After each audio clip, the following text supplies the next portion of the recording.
Well, welcome to Today Matters, a short devotional in the Word of God. And yesterday we had great Mother's Day services. And moms, I pray that you felt honored, valued, and loved. We thank God for each and every one of you. And now I'd like to spend a little time looking at the encounter a leper had with Jesus as recorded in Luke chapter 5, verses 12 through 16. Let's pick it up in verse 12. It says this: When he saw Jesus, he fell down before him in prayer and said, "If you want to, you can cleanse me." Jesus put out his hand, touched him, and said, "I want to. Be clean." Then and there his skin was smooth, the leprosy gone. Jesus instructed him, "Don't talk about this all over town. Just quietly present your healed self to the priest, along with the offering ordered by Moses. Your cleansed and obedient life, not your words, will bear witness to what I have done." Here's a man with leprosy, an outcast from family and friends, from all of society, basically. He's forced to live either by himself or with other lepers in a leper colony. No contact with anybody, not even an animal. Matter of fact, if a leper touched a dog, for example, that dog would have to be killed because it was unclean.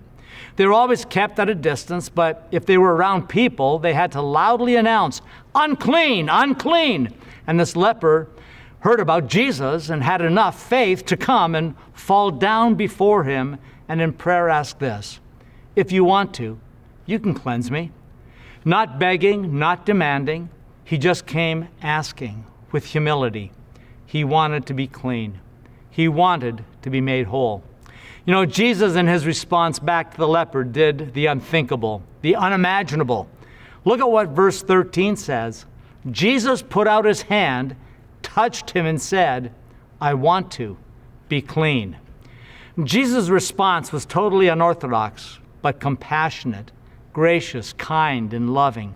He touched the leper, and the miracle took place. The leper was cleansed. He was made whole physically, and I believe spiritually. Jesus said in verse 15, "Your cleansed and obedient life, not your words, will bear witness to what I have done." Jesus wanted the man to live out his faith. Jesus wants us to live out our faith to bear witness to him. As your congregational care pastor, I've walked beside you through tragedy and loss, through times of uncertainty, as many of you have faced surgeries and extended stays in the hospitals, the joy and miracles of life and new beginnings, also the struggles of making life-changing decisions, financial reversals, and the list goes on and on. I've been to hospitals, to nursing homes, to your homes to pray with you and over you. I have seen God work in powerful and extraordinary ways, making a way when there was no way. He brought healing into lives through doctors and modern technology. I've seen God miraculously heal as God's people prayed. As you know, I've personally experienced God walking beside me as I and so many others fervently prayed for my wife's healing of frontal temporal dementia, caring for her for the best of my ability for the last 7 years of her life. And then God answered our healing prayers by taking her home and freeing her from her illness. She was fully healed. I don't know what struggles, obstacles, or challenges you are facing today.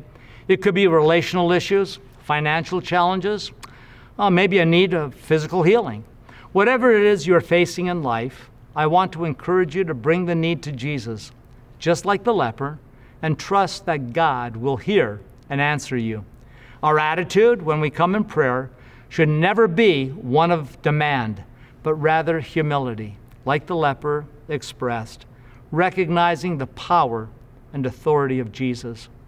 I love what David says in Psalm 20, verse 1, and then later in verse 7. He says this: "In your day of trouble, may the Lord be with you." And then verse 7 says, "Some trust in chariots, some in horses, but we trust in the name of the Lord our God."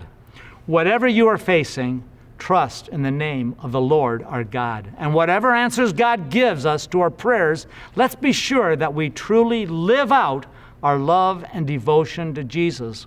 Why? Because our neighbors, family, and friends are watching. Let's represent Jesus well today, for Today Matters.